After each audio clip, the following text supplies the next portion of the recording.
Hello friends, आप सभी को नमस्कार। तो कैसे आप सभी अच्छे हैं? उम्मीद करते हैं आप सभी अच्छे होंगे। तो चलिए आज जो है हम लोग मेंसुरेशन को ही आगे बढ़ाते हैं और हम लोग आज क्या पढ़ने वाले हैं। आज हम लोग समांतर चतुर्भुज और समचतुर्भुज दोनों को आज हम लोग पढ़ लेंगे। ठीक है, तो आपका 2D में केवल क्या बच जाएगा, केवल और केवल आपका सर्कल बच जाएगा। तो उसको हम लोग जो है एक ही वीडियो, वो थोड़ा लंबा वीडियो होगा, लगभग 1 घंटा लगभग 20 मिनट का लगभग वो हो सकता है। तो उसको वो मेरा क्या होगा, 2D का मेरा लास्ट वीडियो होगा। उसके बाद हम लोग क्या करेंगे, इसका प्रैक्टिस करेंगे। ठीक है, उसके बाद इसका प्रैक्टिस बच जाएगा आपका और 3D आपका बच जाएगा। उसके बाद आपका टोटल मेंसुरेशन कंप्लीट हो जाएगा। तो चलिए आज हम लोग जो है समांतर चतुर्भुज और समचतुर्भुज को मतलब अच्छी से पढ़ लेते हैं। अच्छी तरह से जो है हम लोग पढ़ते हैं। आज देखिए समांतर चतुर्भुज सबसे पहले पढ़ेंगे, उसके बाद हम लोग समचतुर्भुज पढ़ेंगे। हेडिंग भी लगा दिए हैं आपका समांतर चतुर्भुज का। तो समांतर चतुर्भुज को इंग्लिश में ही हम लोग क्या कहते हैं, पैरेललोग्राम कहते हैं। तो देखिए सबसे पहले कि समांतर चतुर्भुज होता क्या है। अगर आपको पूछे कि बताइए समांतर चतुर्भुज क्या है, तो समांतर चतुर्भुज क्या होता है कि वैसे चतुर्भुज जिसके आमने सामने की भुजा क्या हो, बराबर हो और समांतर भी हो।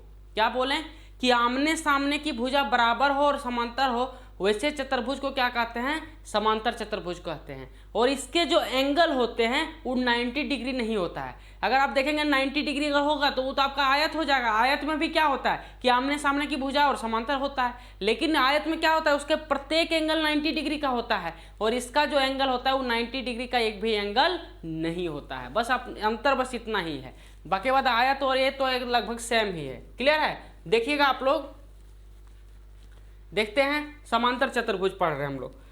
सबसे पहले देखिए क्या है समांतर चतुर्भुज किसे कहते हैं, तो आप लोग लिख लीजिए कि समांतर चतुर्भुज किसे कहते हैं। तो लिखिए कि समांतर चतुर्भुज क्या होता है, तो आप बताएंगे कि समांतर चतुर्भुज वैसे चतुर्भुज ठीक है, किसी किसी को अगर हो सके थोड़ा स्पीड कम लगे। देखिए पढ़ाने का मेरा तरीका है थोड़ा धीरे धीरे, बाकी बात तो हम पढ़ा सकते हैं स्पीड से भी, लेकिन हम धीरे धीरे पढ़ाते ताकि आपको सभी को समझ में आए।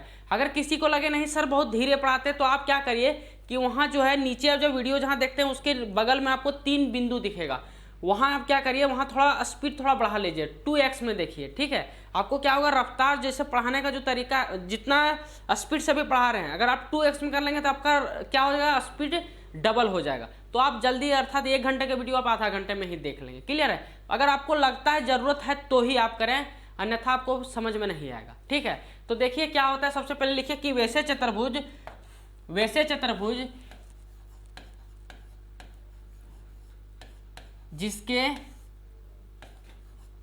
जिसके आमने सामने की भुजा क्या है, बराबर और समांतर है।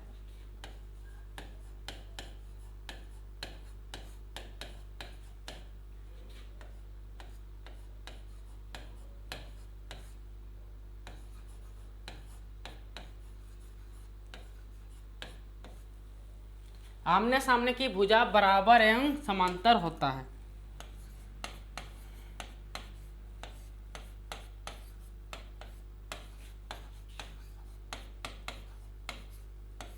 समांतर हो वह चतुर्भुज, कौन चतुर्भुज होगा आपका, समांतर चतुर्भुज होगा। वह चतुर्भुज क्या कहलाता है कि वह चतुर्भुज समांतर चतुर्भुज कहलाता है।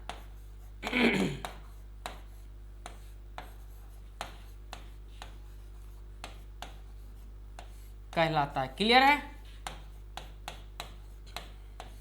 अब देखिए समांतर चतुर्भुज का डेफिनेशन देख लें। और इसके कोई भी एंगल 90 डिग्री का नहीं होता और इसके एंगल, इसका कोण क्या होता है, इसका जो भी कोण है वो 90 डिग्री नहीं होता है। इसका जो एंगल है वो 90 डिग्री नहीं होता है। यही तो अंतर है, नहीं होता है। और अंतर है, लेकिन आपको मेन जो अंतर है आपको फर्स्ट में दिखना चाहिए कि इसका कोण जो है 90 डिग्री आपका नहीं होगा, आयत का क्या होगा, 90 डिग्री होता है। अब देखिए, अब इसको आगे बढ़ाते हैं कि चतुर्भुज के बारे में देख लिया। तो चतुर्भुज क्या बोले, इसका फिगर कैसे बनेगा, आप बताइए इसका फिगर कैसे बनेगा। तो आप बताएंगे इसका फिगर कैसे बनेगा इसका फिगर।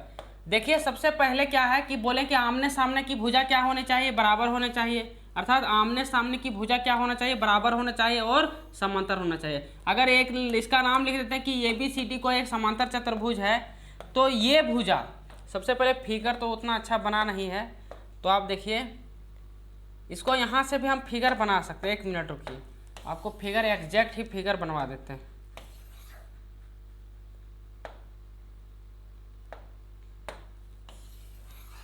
समांतर चतुर्भुज है ना, तो चलिए समांतर चतुर्भुज का हम लोग ले गए थे फिगर। है समांतर चतुर्भुज यहाँ? नहीं है ना, चलिए कोई बात नहीं, समांतर चतुर्भुज का यहाँ फिगर नहीं है। चलिए देखिए, समांतर चतुर्भुज क्या बोले कि आमने सामने की भुजा बराबर होनी चाहिए, अर्थात इस तरह होना चाहिए। आमने सामने की भुजा क्या होगा आपका? बराबर होगा। इस तरह आपका कुछ फिगर बनेगा। इसका नाम दे दिए ये, इसका नाम हो गया बी, ये हो गया सी, ये हो गया आपका डी। क्या बोले कि आमने सामने की भुजा क्या होनी चाहिए? बराबर होने चाहिए। अर्थात आप देखिए कि ये भी किसके बराबर हो जाएगा? ये भी किसके बराबर, ये भी क्या हो जाएगा? ये भी बराबर हो जाएगा सी डी का। एंड क्या बोले? आमने सामने की भुजा बराबर, अर्थात ये भी बराबर हो जाएगा सी डी का, और ये डी बराबर हो जाएगा किसका? ये डी बराबर किसका हो जाएगा? आप बताएंगे BC का। और क्या बोले? एक दूसरे का क्या है? पैरेलल भी है, अर्थात ये भी पैरेलल किसका है? CD का। और क्या है? ये डी किसके पैरेलल है? तो आप बताएंगे ये भी पैरेलल है आपका BC का। क्लियर है? अब देखिए कि समांतर चतुर्भुज में जो है आपका आमने सामने की जो भुजा है, क्या बोले कि समांतर चतुर्भुज का ऑपोजिट एंगल जो होता है ना, हमेशा और हमेशा क्या होता है? सेम होता है। क्या बोले कि अगर मान लेते हैं इसको आप θ1 मानिए, इसको आप θ2 मानिए, ये आपका θ3 हो गया, ये आपका θ4 हो गया, तो आप बताएंगे कि ये एंगल θ1 किसके बराबर हो जाएगा आपका? अर्थात इसका जो ऑपोजिट एंगल होता है वो क्या होता है? हमेशा और हमेशा क्या होता है? सेम होता है। तो आप लिख लीजिए कि ऑपोजिट एंगल जो होगा हमेशा क्या होगा? सेम होगा। ऑपोजिट एंगल क्या होता है? इक्वल होता है। ऑपोजिट एंगल आर ऑलवेज क्या होता है? इक्वल। तो आप लिखिए ऑपोजिट एंगल सेम होता है, सेम होता है। जैसे कि आप देखिए θ1 किसके बराबर हो जाएगा? तो आप बताएंगे θ1 किसके बराबर हो जाएगा? θ1 किसके बराबर होगा? बताइए आप। θ1 जो होगा आपका किसके बराबर हो जाएगा? θ3 के बराबर हो जाएगा। और उसी प्रकार से θ2 किसके बराबर हो जाएगा? θ3 के बराबर होगा।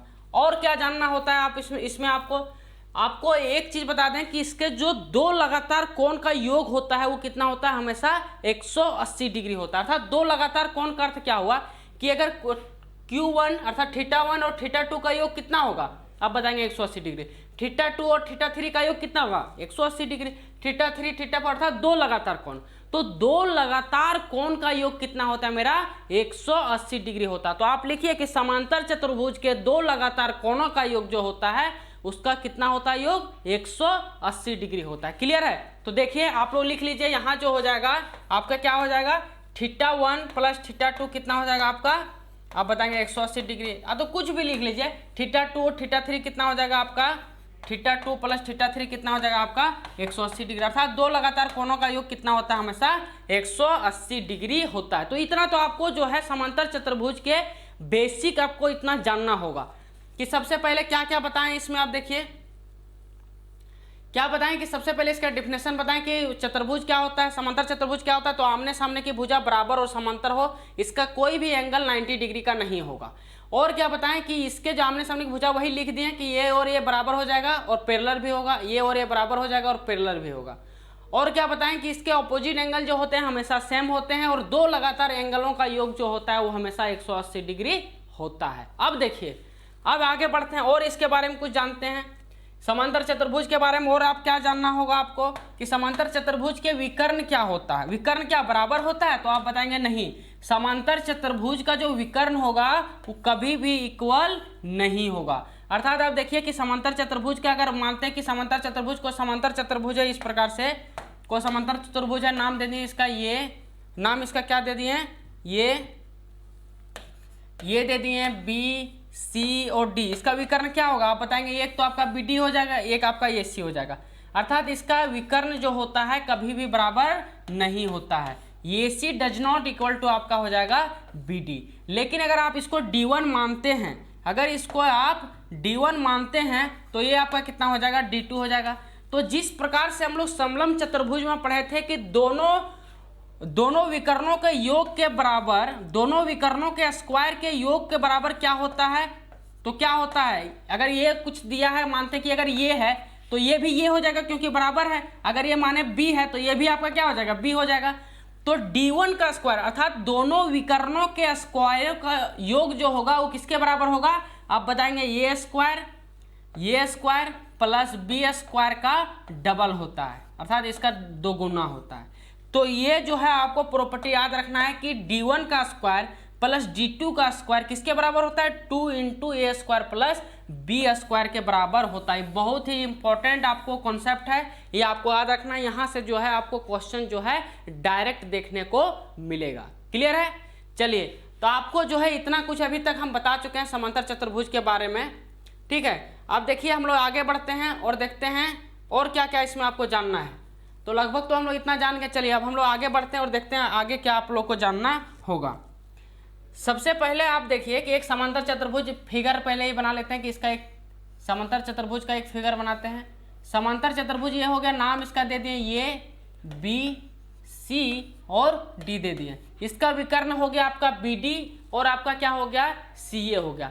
अगर आप विकर्ण लेते हैं क्या, अगर एक विकर्ण लेते हैं बी डी तो इसको क्या करता है, समांतर चतुर्भुज को क्या करता है कि 2 बराबर बराबर भागों में बांटता है। जिस प्रकार हम लोग वर्ग और आयत में पढ़े थे उसी प्रकार से यहाँ भी क्या हो जाएगा, आप बताइएगा कि लिखिएगा कि समांतर चतुर्भुज के एक विकर्ण उसके 2 बराबर बराबर त्रिभुज में बांटता है। अर्थात अगर इसका टोटल क्षेत्रफल अगर 1 है तो ये आपका कितना हो जाएगा? 1/2 हो जाएगा, ये भी आपका 1/2 हो जाएगा। क्लियर है? उसी प्रकार से समांतर चतुर्भुज के दोनों विकर्ण जो होते हैं वो क्या करते हैं, समांतर चतुर्भुज को 4 बराबर बराबर क्षेत्रफल वाले त्रिभुज में बांटते हैं। दोनों विकर्ण है, मान लेते हैं कि वो ऊपर काट रहा है, इसका नाम दे दिए PQRS।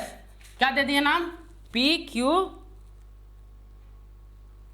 PQ क्या दे दिए, सॉरी एक सेकेंड,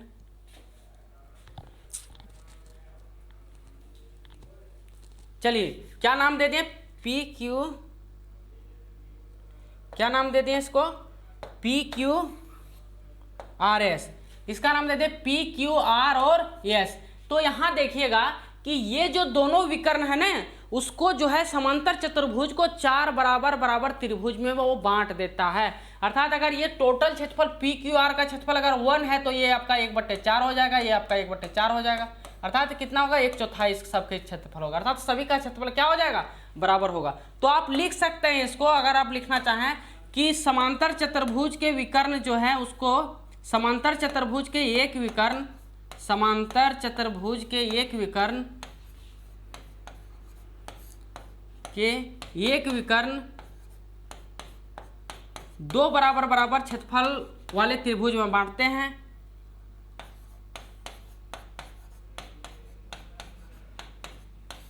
दो बराबर बराबर क्षेत्रफल वाले त्रिभुज में बांटते हैं।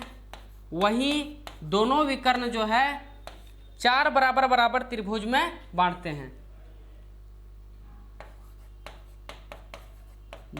हैं और दोनों विकर्ण 4 बराबर भागों में बांटते हैं, 4 बराबर भागों में बांटते हैं। क्लियर है?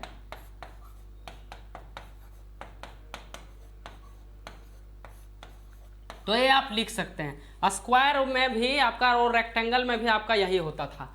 अब देखिए, अब इसमें आपको क्या जानना है, चलिए अब हम लोग आगे बढ़ते हैं। तो ये आप लोग जान चुके हैं और इसके जो होते हैं यही देख लेते हैं इसी पेज में कि इसके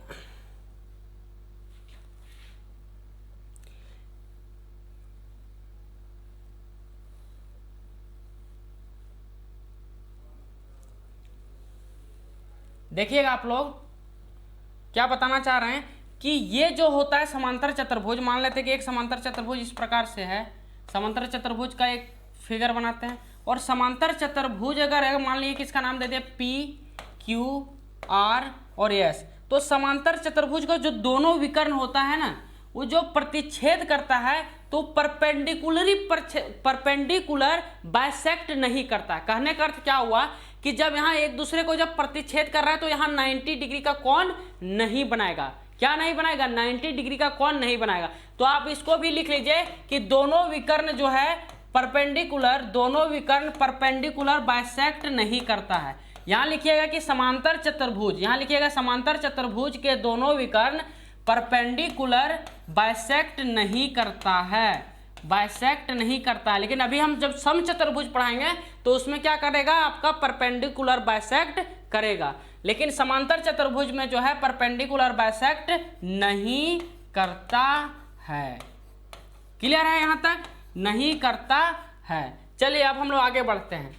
तो आप लोग देख लें कि इसके जो दोनों विकर्ण होते हैं वो परपेंडिकुलर बाइसेक्ट नहीं करता है। अब देखिएगा आप लोग अब क्या बताना चाह रहे हैं कि अगर आपको हम इस तरह बोलें कि एक समांतर चतुर्भुज है और एक समांतर चतुर्भुज के किसी भी भुजा से उसके सामने वाले भुजा के कोई बिंदु पर मिलाने पर जो त्रिभुज बनता है उस त्रिभुज का क्षेत्रफल कितना होता है, उस पूरे समांतर चतुर्भुज का आधा होता है। क्या बोले, आपको हो सके समझ में नहीं आया होगा, देखिएगा क्या बोले कि एक समांतर चतुर्भुज है, एक समांतर चतुर्भुज है। अगर समांतर चतुर्भुज है और बोले कि कोई भी आधार से अथवा कोई भी भुजा, किसी समांतर चतुर्भुज के कोई भुजा से उसके सामने वाले भुजा के कोई बिंदु पर, देखिए क्या बोले कि कोई समांतर चतुर्भुज, मान लीजिए इसका नाम दे दें PQRS। तो बताएं क्या कि कोई भी समांतर चतुर्भुज के कोई भुजा से, मान लेते हैं SR भुजा से, उसके सामने वाले भुजा के कोई बिंदु पर मिलाने पर बने त्रिभुज का जो क्षेत्रफल होगा, सॉरी थोड़ा इधर मिलेगा, जो क्षेत्रफल होगा वो क्या होगा, पूरे समांतर चतुर्भुज के क्षेत्रफल का क्या होता है, आधा होता है। देखिए इस आधार को हम लोग लेते हैं और इसके सामने वाले भुजा के कोई बिंदु पर हम लोग क्या करते हैं, मिलाते हैं और एक त्रिभुज बनाते हैं। तो ये जो त्रिभुज होगा उस त्रिभुज का क्षेत्रफल कितना होगा, तो आप बताएंगे कि इस त्रिभुज का क्षेत्रफल जो होगा, अर्थात यहाँ नाम देते थे वो, तो त्रिभुज आपका SOR का जो क्षेत्रफल होगा वो कितना होगा, आप बताएंगे कि टोटल, अर्थात एरिया चतुर्भुज कितना है, PQRS का कितना होता है, आधा होगा, अर्थात 1/, कितना होगा, 2 होगा। अगर ये क्षेत्रफल आपका अगर 100 है, PQRS जो समांतर चतुर्भुज, अगर इसका क्षेत्रफल अगर 100 है तो इस त्रिभुज का क्षेत्रफल कितना हो जाएगा, आप बताएंगे इस त्रिभुज का क्षेत्रफल आपका कितना हो जाएगा, आधा हो जाएगा। तो आप इसको लिख लीजिए कि किसी समांतर चतुर्भुज के कोई भुजा से उसके सामने वाले भुजा के किसी बिंदु पर मिलाने पर बने त्रिभुज का क्षेत्रफल क्या होता है, 1/2 होता है। लिख लेंगे कि नहीं लिखा दे इसको, बताइए आप लोग को क्या बोले कि किसी समांतर चतुर्भुज के किसी भुजा से उसके सामने वाले भुजा के किसी बिंदु पर मिलाने पर बने त्रिभुज का क्षेत्रफल जो होगा वो कितना होगा, 1/2 होगा। किसका 1/2 होगा, तो आप बताएंगे उस समांतर चतुर्भुज के क्षेत्रफल का 1/2 होगा उस त्रिभुज का क्षेत्रफल। क्लियर है, आप लोग लिख लेंगे, बहुत अच्छी तरह से आप लोग को बोल दिए, आप लिख लेंगे, ठीक है। चलिए अब हम लोग आगे बढ़ते हैं और देखते हैं कि इसका और प्रॉपर्टी क्या है, देख लेते हैं आपका क्या क्या कुछ छूट रहा है क्या। चलिए ठीक है, तो आप लोग लिख लेंगे कि लिख दे, चलिए लिखवा देते हैं। लिख लीजिए कि आप लोग किसी समांतर चतुर्भुज के, लिख दे रहे हैं ताकि कुछ छूटे नहीं, किसी समांतर चतुर्भुज के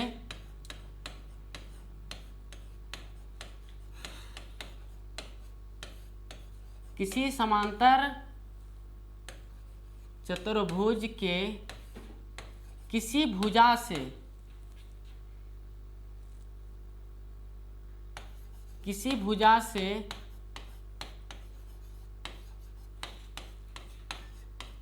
सामने वाले, दोनों कलर अपने आप लिखा रहा है पता नहीं, सामने वाले किसी समांतर चतुर्भुज के किसी भुजा से सामने वाले भुजा पर किसी बिंदु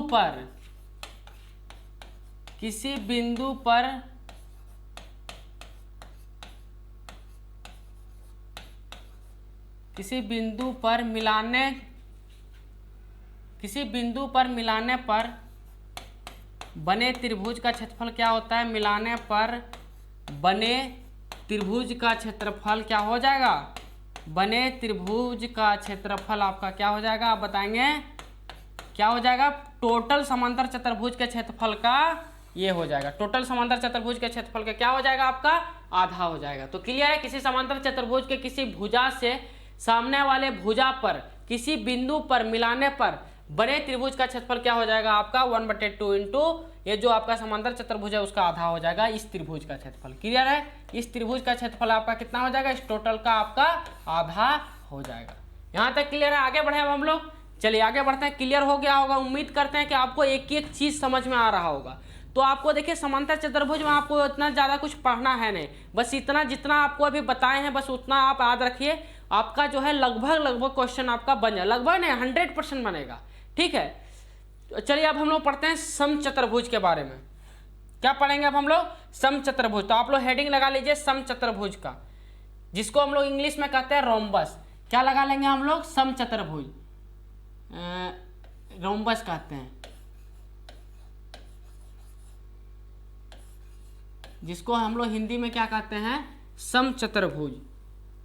समचतुर्भुज नाम से ही लग रहा है कि ऐसा चतुर्भुज जिसका सभी भुजा क्या हो, बराबर हो और इसका कोई भी एंगल क्या होगा, 90 डिग्री नहीं होगा। अगर 90 डिग्री होगा तो आपका क्या हो जाएगा, आयत वर्ग हो जाएगा, चतुर्भुज। क्लियर है, चलिए अब देखिएगा आप लोग क्या बोले कि रोम्बस के बारे में हम लोग पढ़ने वाले हैं। क्या होता है रोम्बस का हिंदी क्या होता है, समचतुर्भुज। समचतुर्भुज क्या है, सम अर्थात समान, चतुर्भुज मतलब ऐसा चतुर्भुज जिसके सभी भुजा क्या हो, समान हो और इसका कोई भी एंगल जो होगा वो क्या होगा, 90 डिग्री का नहीं होगा। तो देखिएगा हम लोग जैसे समांतर चतुर्भुज में क्या पढ़े कि आमने सामने की भुजा बराबर होता था और समांतर होता था। यहाँ क्या पढ़ेंगे कि सभी भुजा क्या होगा, आमने सामने की भुजा तो समांतर होगा ही और सभी भुजा क्या होगा मेरा, बराबर होगा। लेकिन वर्ग में भी तो सभी भुजा बराबर होते हैं, लेकिन वहां क्या होता है कि उसका एंगल जो होता है सभी एंगल 90 डिग्री का होता है और इसका जो है एक भी एंगल आपका 90 डिग्री का नहीं होगा। तो आप इसको लिखिए कि समांतर चतुर्भुज क्या होगा, तो आप लिख लीजिएगा वैसे चतुर्भुज जिसके आमने चतुर्भुज, समचतुर्भुज के सभी भुजा क्या होते हैं, बराबर होते हैं। वैसे चतुर्भुज जिसके सभी भुजा क्या हो, बराबर हो। वैसे चतुर्भुज, वैसे चतुर्भुज जिसके सभी भुजा क्या हो, जिसके सभी भुजा क्या हो, बराबर हो, सभी भुजा बराबर हो,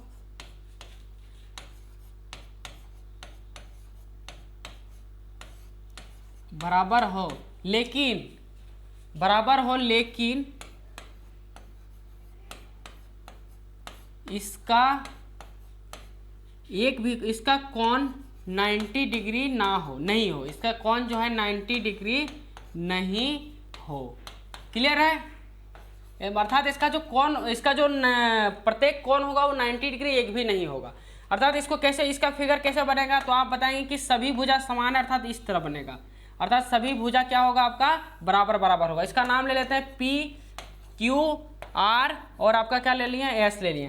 तो अगर ये, अगर साइड कुछ भी है, मान लेते हैं इसका साइड अगर ये है, कितना मान लिया इसका साइड ये है, तो इसका मतलब सभी साइड ये हो जाएगा, क्योंकि पता है क्या है, समचतुर्भुज है तो समचतुर्भुज का सभी भुजा क्या होता है, बराबर होता है। और आपको क्या बोले कि ये कोण जो होगा एक भी कोण आपका 90 डिग्री का नहीं होगा। अब देखिएगा इसका अगर हम विकर्ण लेते हैं तो इसका विकर्ण क्या हो जाएगा, आप बताएंगे। सबसे पहले इसका विकर्ण तो SQ हो जाएगा और दूसरा विकर्ण क्या हो जाएगा, सबसे पहले इसका क्षेत्रफल देखते हैं।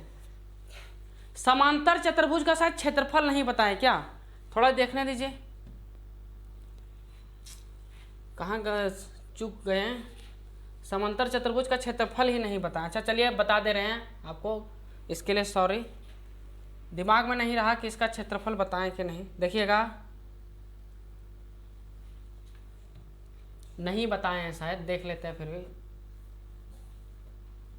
नहीं बताए हैं। देखिएगा आपको यही बताना था, शुरुआत में ही इसको बता देना था। आप देखिए इसका समांतर चतुर्भुज का क्षेत्रफल क्या होता है, आप बताइए समांतर चतुर्भुज का क्षेत्रफल क्या होगा। अगर एक फिगर बनाते हैं इस तरह समांतर चतुर्भुज का, अर्थात आमने सामने की भुजा क्या होगा, बराबर और समांतर होगा। अगर इसका नाम देते हैं P Q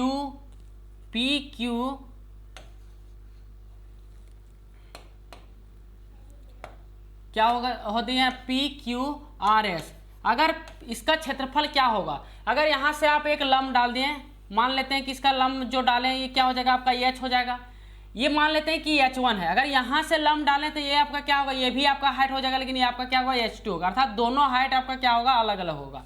अगर आप यहाँ P से इसको आगे बढ़ा के लिखते हैं, अर्थात एक रेखा खींचते हैं, P को आप आगे बढ़ाते हैं, अर्थात एक लंब डालते हैं, तो इसका तो मान लेते हैं कि ये H1 है, और यहाँ से अगर R से आप डालते हैं लंब तो ये आप मान लिए H2 है। आपको क्या बताए थे कि समांतर चतुर्भुज का जो है आमने सामने की भुजा क्या होता है, बराबर होता है। अगर हम मान लें कि ये भुजा जो है अगर ये है तो ये भी कितना होगा, ये ही होगा।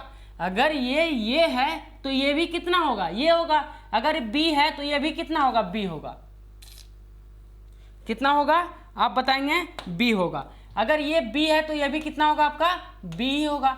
अब देखिए इसका क्षेत्रफल क्या होगा, अगर आप ये आधार लेते हैं, अगर ये साइड लेते हैं तो आप क्या होगा, इसका क्षेत्रफल क्या होगा, तो आप बताएंगे अगर ये लेते हैं अर्थात PQ या तो RS कोई भी ले रहे हैं साइड, जब ले रहे हैं तो क्या होगा, क्या होगा, ये इंटू H, अर्थात भुजा इंटू क्या होता है, हाइट। कौन ले रहे हैं साइड, कौन ले रहे हैं, ये वाला ले रहे हैं, ये वाला, तो आपको हाइट लेना पड़ेगा इसी वाला, अर्थात H1। इसका हाइट कौन है, RS का हाइट कौन है, H1 है, तो इसका क्षेत्रफल ये हो जाएगा। लेकिन अगर आप क्षेत्रफल, अगर आप आधार जो लेते हैं अर्थात जो भुजा ले रहे हैं, अगर B ले रहे हैं तो आपको हाइट कौन लेना पड़ेगा, आप बताएंगे H2 लेना पड़ेगा। तो आपका दोनों क्षेत्रफल होता है। अगर आपको हाइट इसका पता है तो आप बेस इसका लेंगे तो H1 इंटू ये आपका क्षेत्रफल निकल जाएगा। अगर H2 पता है तो H2 इंटू बेस कौन लेना पड़ेगा, आपको B लेना पड़ेगा, तो क्षेत्रफल दोनों हो जाएगा। क्लियर है, अर्थात ये इंटू H1 हो सकता है क्षेत्रफल, या तो B इंटू H2 हो सकता है। और इसका परिमाप क्या हो जाएगा, परिमाप आप बता सकते हैं, इसका परिमाप कितना होगा आप बताइए, परिमाप इसका क्या हो जाएगा, तो आप बताएंगे परिमाप इसका क्या हो जाएगा, ये B अर्थात 2A plus 2B, 2A plus B ही हो जाएगा। क्लियर है, क्लियर है, आगे बढ़े। तो ये छूट गया था तो उसके लिए सॉरी, तो कॉपी देखे नहीं तो इसके कारण छूट गया, ये हमको शुरुआत में ही बताना था। तो चलिए ठीक है, बता दिए, याद आ गया तो अच्छी बात है। तो इसका क्षेत्रफल हो गया ये, और परिमाप आपका ये हो जाएगा। क्लियर है। अब हम लोग फिर से चलते हैं समचतुर्भुज के बारे में। चलिए इसीलिए बोलते हैं कि आपको लास्ट कम से कम वीडियो देखिए, अगर आप बीच में देखेंगे तो फिर आपका ये छूट जाता। ठीक है, अब देखिए यहाँ अगर हम इसका क्षेत्रफल निकालना चाहें तो इसका क्षेत्रफल क्या होगा, हम इसमें भी वही करेंगे कि यहाँ से यहाँ इसको लंब डाल देंगे। उसी प्रकार से क्या कर सकते हैं, अगर यहाँ से आप लंब डालेंगे तो ये क्या हो जाएगा, मेरा मान लेते हैं कि H हो जाएगा। अगर यहाँ से भी आप लंब डालते तो वो भी H के ही बराबर होगा, क्योंकि क्या होगा, सभी साइड यहाँ क्या है, इक्वल है, अर्थात ये आपका कितना होगा, H होगा। इसीलिए आपको दो है, एक ही लीजिए, आपका काम बन जाएगा। और इसका क्षेत्रफल कितना होगा, तो आप बताइए इसका क्षेत्रफल क्या हो जाएगा, तो आप बताएंगे इसका क्षेत्रफल जो हो जाएगा क्या हो जाएगा, आधार अगर ये ले रहे हैं तो क्या हो जाएगा आपका, ये इंटू H1 हो जाएगा। इसका यही क्षेत्रफल हो जाएगा कि नहीं, यही क्षेत्रफल हो जाएगा। तो इसका क्षेत्रफल कितना हो जाएगा, ये इंटू H1 हो जाएगा, अर्थात एक आधार लीजिए और उसका जो हाइट है वो ले लीजिए। ठीक है, अब देखिए इसका एक और होता है क्षेत्रफल का फॉर्मूला जो है, एक और होता है, जब आपको दोनों विकर्ण पता हो। जब आपको दोनों विकर्ण अगर पता रहेगा तो कैसे निकालेंगे, जैसे देखिए मान लेते हैं, इसको आगे बढ़ाते हैं, देखिएगा एक फिगर और लेते हैं। इस तरह एक समचतुर्भुज है, नाम दे दिया इसका ये BCD, या तो PQR ऐसे मानिए, नाम एक ही मानना है आपको, सही रहेगा आपके लिए। क्या होगा, मान लिया इसको PQR और S, इसका विकर्ण क्या हो जाएगा, तो आप बताएंगे इसका विकर्ण तो एक आपका SQ हो जाएगा और एक आपका हो जाएगा PR। नाम दे दिया इसका D1, इसका नाम दे दिया D2। क्षेत्रफल जब आपको दोनों विकर्ण पता रहेगा तो इसका क्षेत्रफल क्या हो जाएगा आपका, आप बताएंगे इसका क्षेत्रफल एक होता है 1/2 इंटू D1 इंटू D2। क्या बताएं, 1/2 इंटू D1 इंटू D2, अर्थात विकर्ण 1 इंटू विकर्ण 2। क्लियर है। तो क्षेत्रफल आप दो तरीके से निकाल सकते हैं, जब आपको आधार मतलब इसका साइड पता हो और उसका हाइट पता हो तो वहां से आप क्षेत्रफल निकाल लेंगे।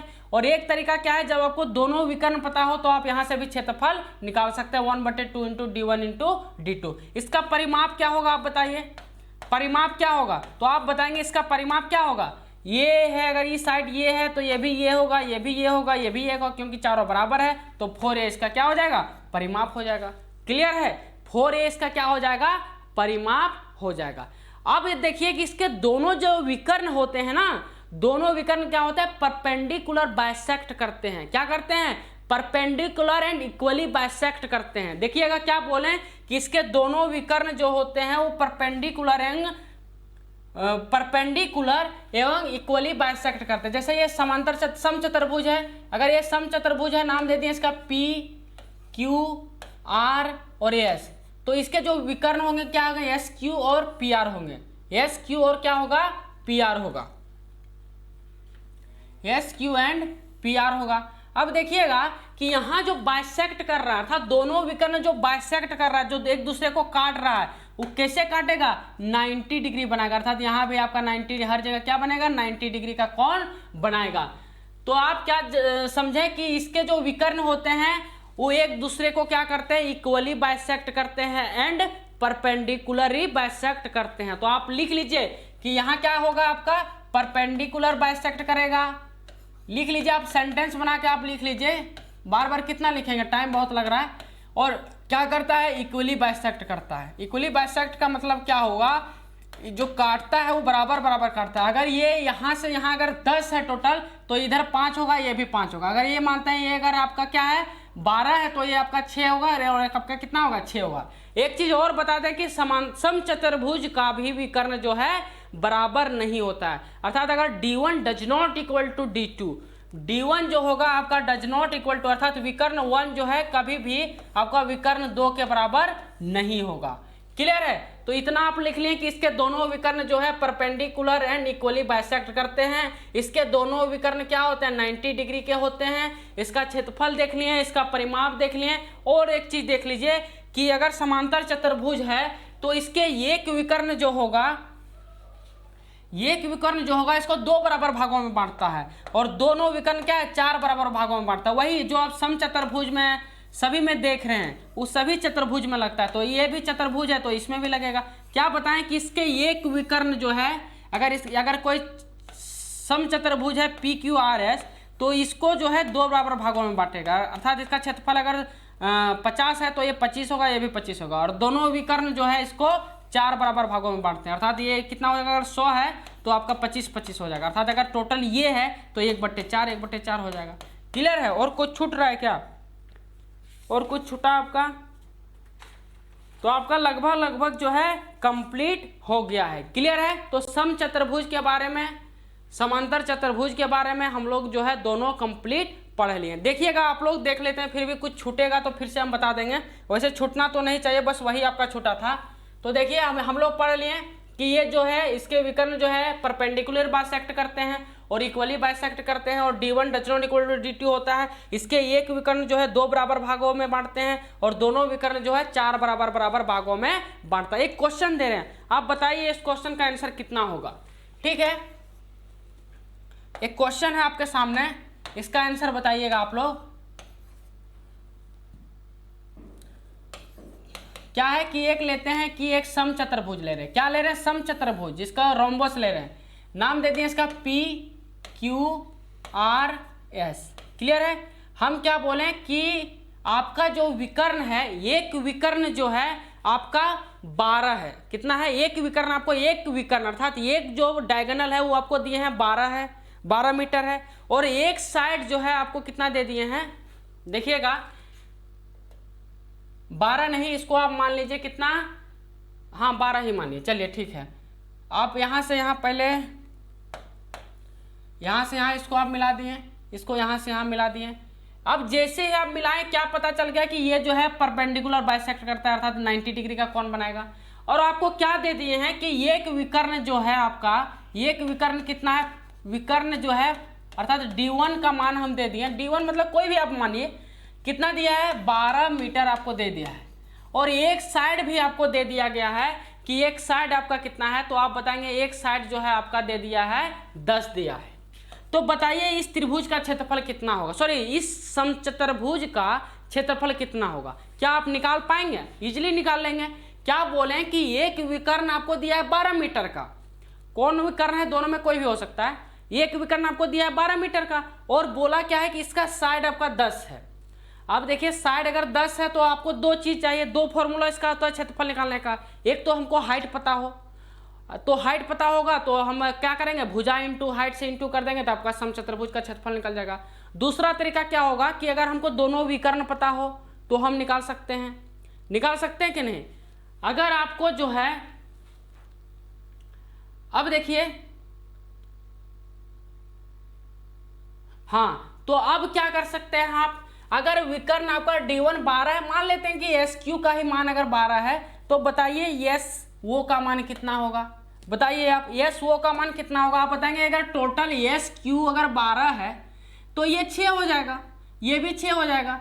अगर ये 6 हो गया, ये 10 है, और यहाँ क्या बन रहा है पता है कि ये जो है यहाँ जो है परपेंडिकुलर बाइसेक्ट करता है, अर्थात ये आपका क्या बन जाएगा, राइट एंगल ट्रायंगल बन जाएगा।